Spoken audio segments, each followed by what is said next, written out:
একটা ভাই মারা গেল আমেরিকাতে। আমি দোয়া করি, কামনা করি, আল্লাহ আমার যে বিক্ষিপ্ত পরিবারটাকে একত্রিত করে দাও। আমার পরিবারটা ছিন্ন বিচ্ছিন্ন হয়ে গেছে, আমার এই বিক্ষিপ্ত পরিবারটাকে একত্রিত করে দাও। এই 17 বছরে আমার জীবনের সমস্ত কিছু এই আওয়ামী সরকার কেড়ে নিয়েছে। এই রায় আমরা অর্জন করেছি। বহুবার গ্রেপ্তার হয়েছি, বহু মামলা হয়েছে।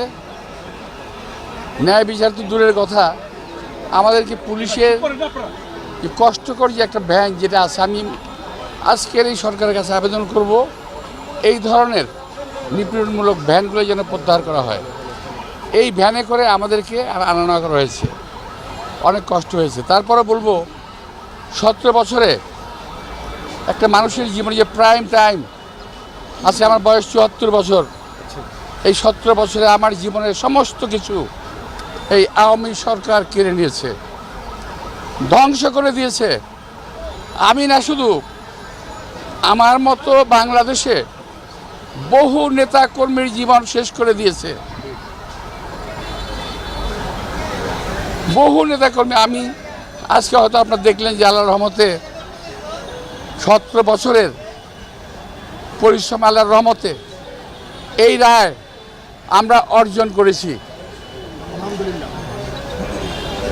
এই 17 বছরে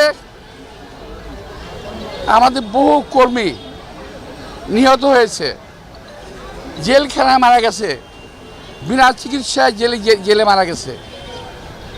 এই 17 বছরে বহু পরিবার ধ্বংস হয়ে গেছে। একইভাবে আমার পরিবার ধ্বংস হয়ে গেছে।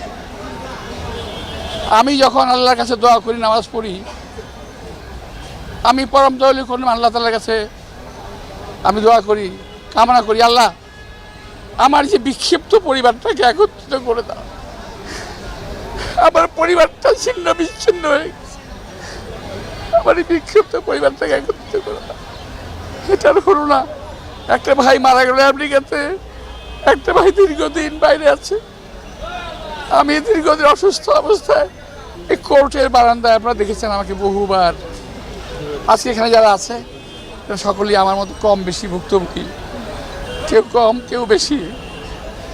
আমি বিশ্বাস করি আল্লাহর যে রহমত, আল্লাহর যে বিচার, এই বিচার থেকে কোনো মানুষ রেহাই পাবে না। আল্লাহর রহমত যেমন আমাদের উপর বর্ষিত হয়েছে, তেমনি আল্লাহর বিচারও তাদের উপর বর্ষিত হবে। ওরা যে যেখানে আছে ওখানেই শাস্তি পাবে।